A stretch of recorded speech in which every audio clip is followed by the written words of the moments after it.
What's up guys, this is Jeff and today I want to show you how to assemble this bike. If you haven't already watched the bike review, you can find it through the card at the top of this video or the link provided in the description section below. I hope this video will help you during the assembly process.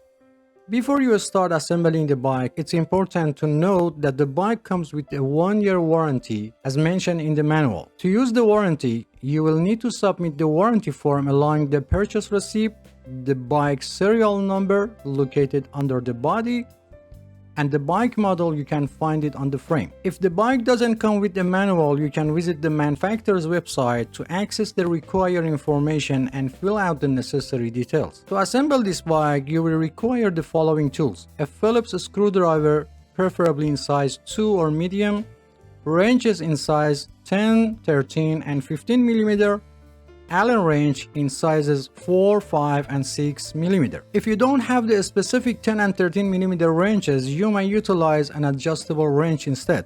However, it's required to have a 15 mm open-end wrench available. I generally recommended utilizing a 3-way Allen wrench with sizes 4, 5, and 6 mm. These sizes are more commonly employed and can endure significant pressure during assembly. If you need to purchase these tools, I've included a link in the description section below where you can find them at the lowest available price. These bikes are manufactured in China and their measurement system is based on the metric system. However, you can also use inch wrenches if needed. The wrenches may feel slightly loose in some instances, but they are still capable of tightening the screws and nuts. These are the size of inch wrenches that you can use. Some parts of this video are common to all bikes, and in order to be able to give you a complete explanation, I've used several bikes. So don't be surprised if you see different bikes in some part of video. Okay, let's start. First, check the box completely to make sure there is no any damage. If the box appears to be damaged when opening it, make sure the bike parts are not damaged in the damaged area of the box. Avoid tearing the box completely when removing the bike. Why? The reason for keeping the box is that the bike may have been damaged during shipping and you plan to return it to the store and you will need the box for return process. Before returning the product, you can contact manufacturer customer service and ask him to send you a damaged part free of charge. Each store considers a return time policy for itself. For example, eBay or Amazon, you have 13 days to return the product. Make sure they get the part to you before this date, otherwise return the product. To open the box, use a 1/2 inch deep cutter or knife and start by cutting the top and side of the box. Even you cut through the middle of the top, as long as your cutter blade dip stays within 1/2 inch, it won't affect the bike.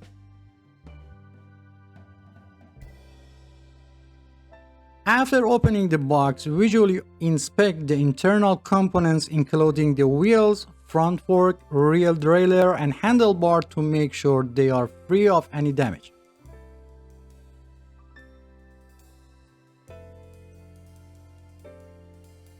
After making sure that the bike components are intact, you can take the bike out of the box and still avoid tearing the box. To safely remove the bike, it's recommended to bend your knees slightly and place the box vertically and start taking the bike out in a slow and controlled manner. Pay attention to your posture. Do not put in too much pressure on your back to avoid muscle cramp. After removing the bike from the box, do not forget to check the inside of the box completely and do not throw away until you finish assembling the bike. Many times it happened that a small screw or nut was still hidden inside the box, even under the flaps. For ease of assembly, remove all paper and plastic cover from the bike. However, be careful not to damage the paint on the body when removing them, as this may lead to rust over time. Also be sure to remove any remaining tape from the body, as it will change the bike paint over time. Sometimes, especially for bikes 24 inch and up, removing a bike tire can be challenging. Be careful not to apply too much pressure when trying to remove the tire because it can lead to bent or broken spoke. To successfully remove the wheel, gently push the bike forward and backward while rotating the tire in the same direction to release. In the comments of my previous video, some have asked why I don't use a bike assembly tripod. Well, let me clarify that I assemble bike for regular folks, not experts, and I don't know what percentage of people have a bike tripod. Second question, why do I choose the assembly bike on the floor instead of the table? While a smaller bike like 12 or 16 inch may be manageable on the table, but when it comes to the larger bike like a 24 inch and up, it's a whole different story. Attempting to assemble such a bike on the table would be like trying to fit an elephant into the matchbox. Someone else suggested that I should install the bike seat and handlebar first and then turn the bike upside down to install the front wheel. Dear friends, you have the freedom to choose any assembly method you prefer. There is no limitation. However, with your approach, you would need to readjust the seat and handlebar setting once the bike is returning to its upright position. I would appreciate your comments on this matter as it would be helpful to determine which method is easier overall. As you watch the video, I want to share something with you. When people take the time to publish a video on YouTube, their goal is to share their information with others and they need support. Your subscribing means supporting the person or the channel to share videos. So please subscribe to the channel for support me. When you watch a video and use it information, giving a like tells the creator of the video that your video was helpful and useful. And this like encourages them and it's helped the video maker a lot to make more and better video for you. So don't forget to like the video. For easier assembly, you can lean the rear wheel against a wall or other object. However, as you see, it's not necessary. Remove the head nut and wheel retainer from both sides of the axle.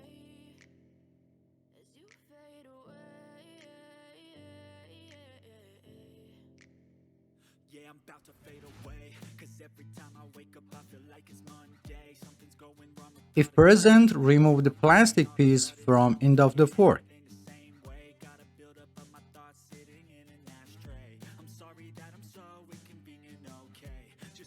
Sometimes there may be a small piece of plastic between the disc brake pads that needs to be removed.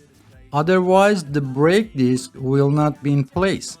Lift the bike frame and place the wheel axle in the fork and then open the kickstand. You will notice that the bike is stable. Although it's best to always keep one hand on the bike just to be sure. If the fork was bent and you couldn't put the tire in the fork, I made a video and I've put the link in the description section below how to fix it. There is a hole at the end of the fork. Insert the wheel retainer into the hole and tighten the head nut by hand. In only a few limit models, only washers are used for the wheel retainers. Repeat the same process on the other side.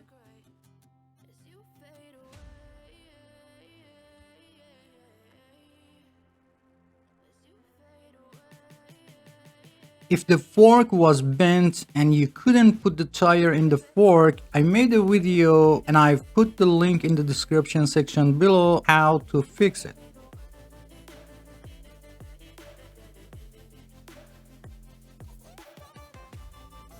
Now align the wheel in the center of the fork and slightly tighten the head nut on the one side. Tighten the nut slightly on the other side and finally tighten the head nut on each side completely. And don't forget to check the alignment of the wheel during the process. If the rim is warped or bent, I made a video on how to fix it and I've put the link in the description section below.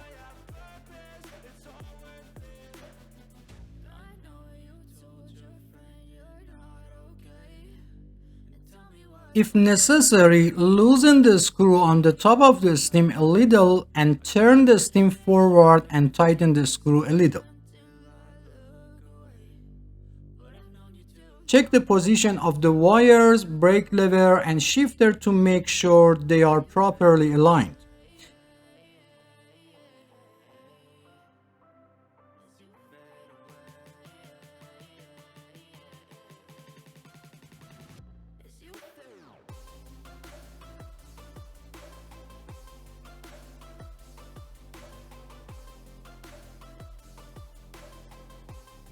Remove the screws on the stem and put the handlebar in the desired position and tighten the screw a little.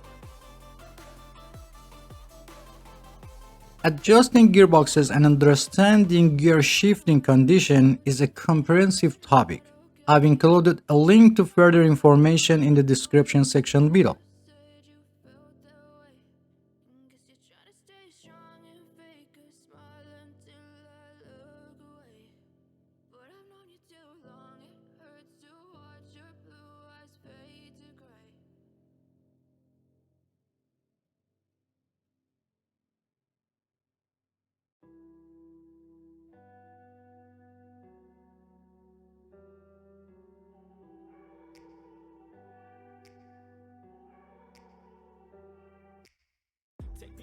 To a place where I felt at home. Take me back to a day when we weren't alone. Take me back to an Adjust the angle of the brake handle horizontally or at angle above 20 degrees downwards and tighten the screws crosswise.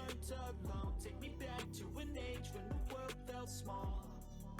Way back before we blew it all. Too many things going on, I can't keep track of them all. From people dropping a bomb to people putting up walls. I feel like life is on hold, perception stuck in a vault. I know that time can heal all, but how much time till we fall? It's awfully chilly outside when there's no shelter to hide. When everything is a lie, you'll find that out in some time. But when the things on your mind are all considered a crime, communication aside, we'll all just fight till If the reflector is loose, align it horizontally and tighten it with the Phillips screwdriver.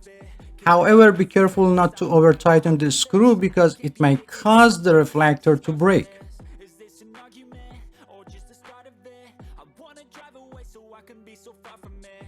I wanna find a place where no one breaks their promises, or maybe drown myself in something that is bottomless. Take me back to a place where I felt at home. Take me back to a day when we weren't alone. Take me back to an age when the world. If the brake levers are loose, install them in line with the handlebar or at the 20-degree angle downward from the handlebars. Sometimes you hear a cracking sound while tightening the screw. This is normal and don't worry. On 99% of bikes, the brake lever adjustment screw is often found next to the brake handle.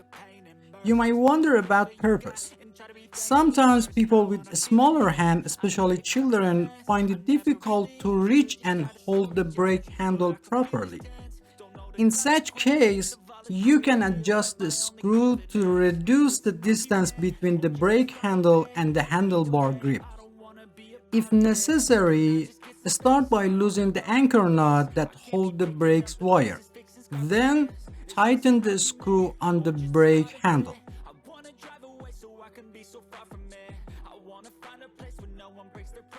As you do this, you will notice that the brake handle moves closer to the handlebar grip and reducing the distance between them. It's important to note that this adjustment doesn't affect the overall performance of the brake system, and you can always revert it back to its original state if desired.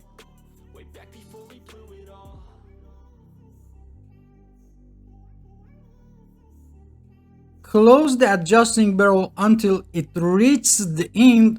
Align the groove of the adjusting barrel with the groove of the brake handle. Loosen the anchor nut that's holding the brake cable.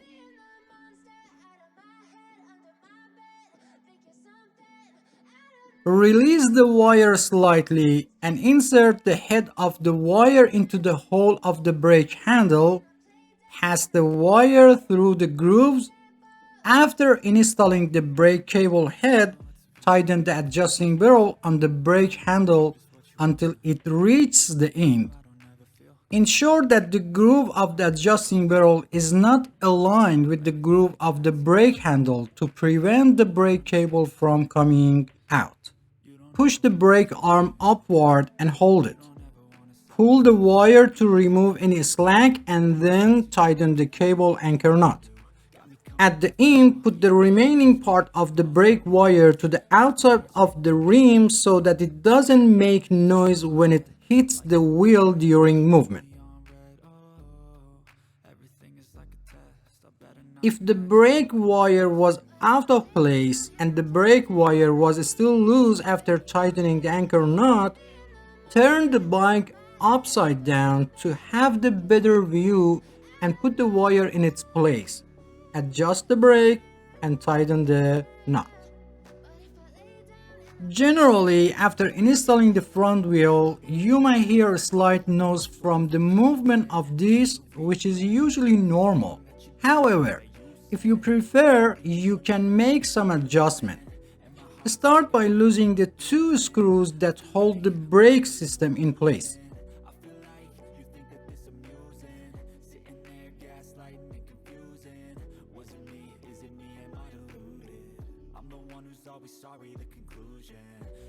Using a long Allen wrench, tighten the bolt located behind the brake system until the brake pads firmly engage with the disc.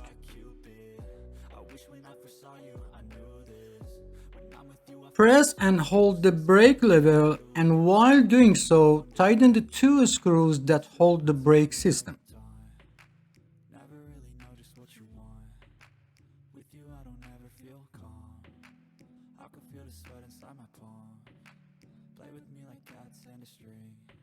Then release the brake lever and finally loosen the rear screw slightly again. It's possible that you might still hear a slight noise from the disc, which could be related to disc distortion.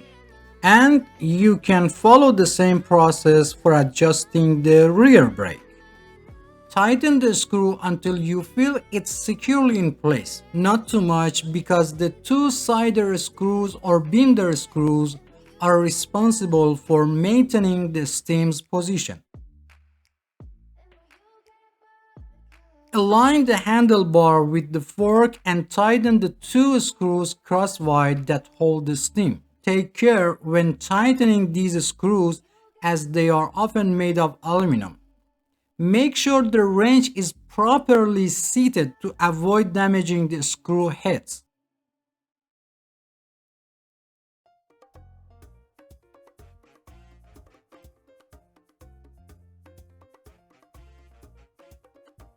To install the pedals, find the right side of the pedal by checking the letters R or L labeled on the pedals. If there is no label, look for engraved letters on the bottom of the metal part. If the chain has came off the sun wheel or sprocket, reinstall it by placing it on the sprocket with your thumb and turning the pedal once.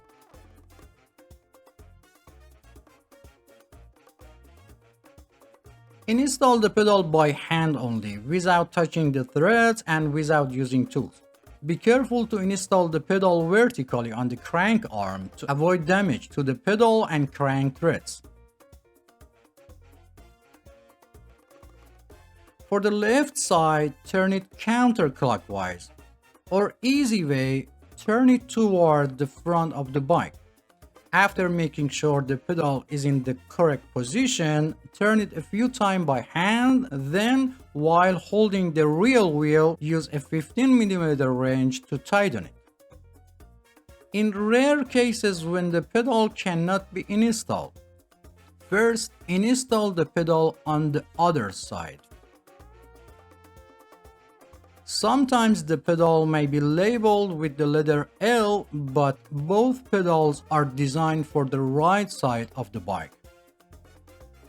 If it's not installed on the opposite side, go back and install the pedal from the inside of the crank arm in the opposite direction to the rear of the bike.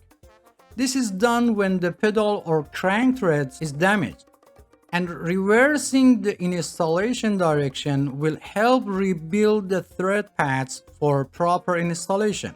Also, if the pedal installed in this position, then you know you have selected the right pedal.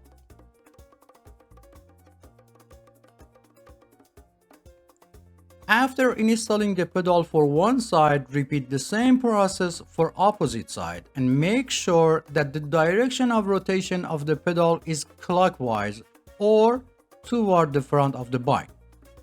It doesn't matter if it's right or left, always install them toward the front of the bike. If your wrench gets stuck after tightening the pedal, to remove, push the wrench toward the outside of the crank arm and release it at the same time.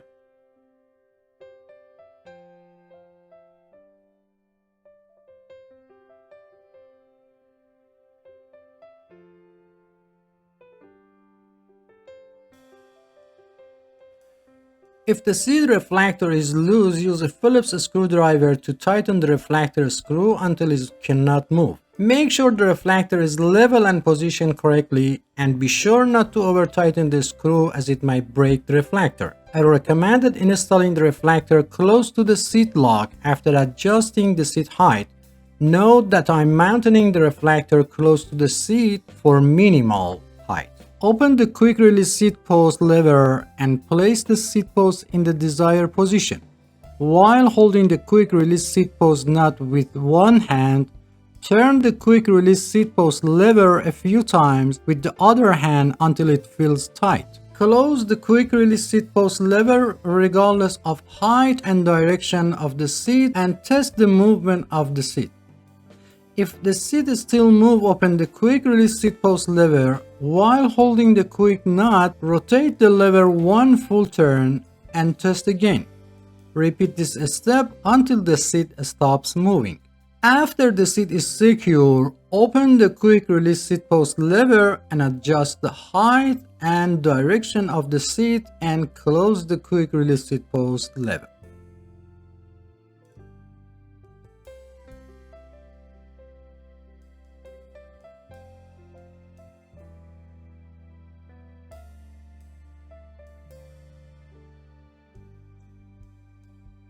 If the seat continues to move after locking, you might need to tighten the seat clamp nuts. Also, if the seat angle needs to be adjusted, loosen the seat clamp nuts a little, change the seat angle, and tighten the nuts again. The height of the seat can be adjusted according to the two age group of people under 18 years old and people over 18 years old.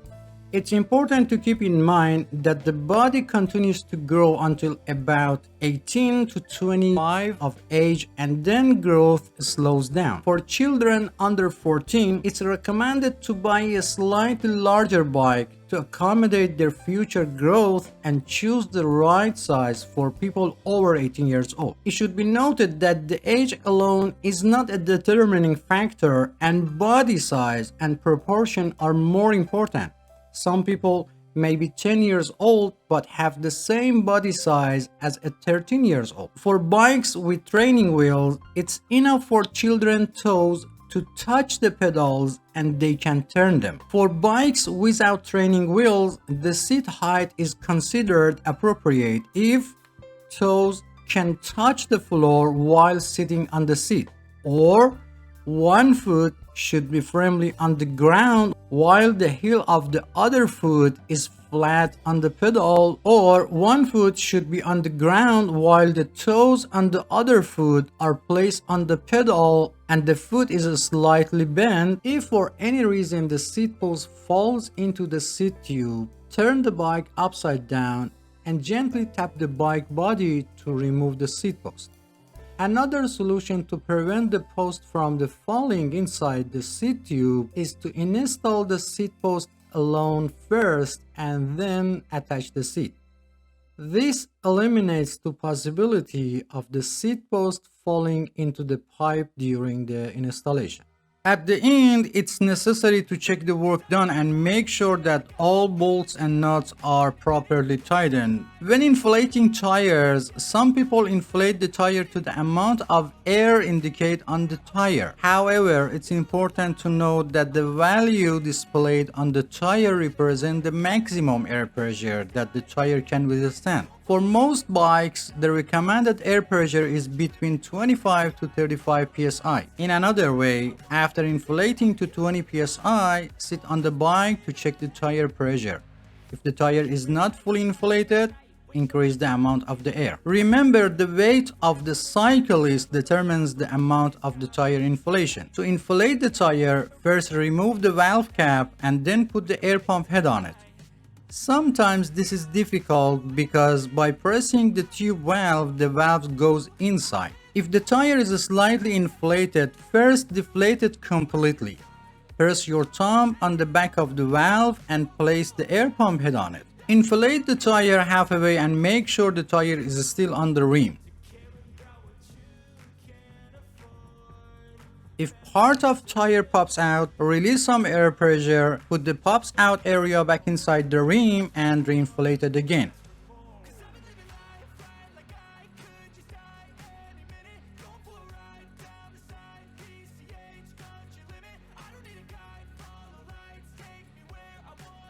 Over 90% of bike tubes have a Schrader valve, while the rest have the Presta valve.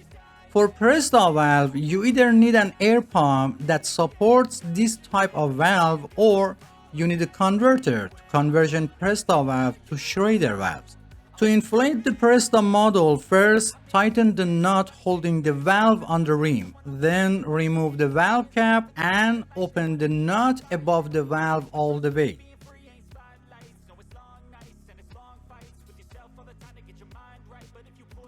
Install the converter on it and inflate it like Schrader valve.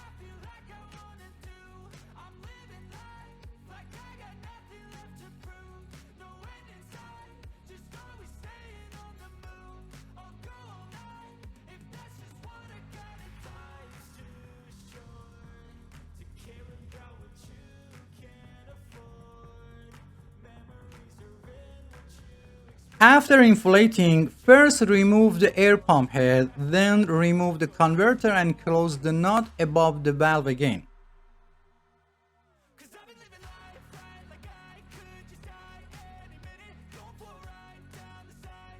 And finally, put the cap on the valve. If the nut holding the valve on the rim is loose, tighten it again. And finally, it's very important to teach children how to use brakes before riding a bike. Many accidents of children with trees or walls happen because they are not familiar with the braking system. So spend at least 10 minutes and teach them, and don't forget the helmet. If you have any question, please provide specific details or timestamp from the video so I can better understand your question and provide faster help. If you enjoy the content, please subscribe to the channel for support me and turn on all notifications to be the first to know about new videos. Feel free to visit other parts of the channel. Thanks for watching and don't forget to hit the like button. Until next video.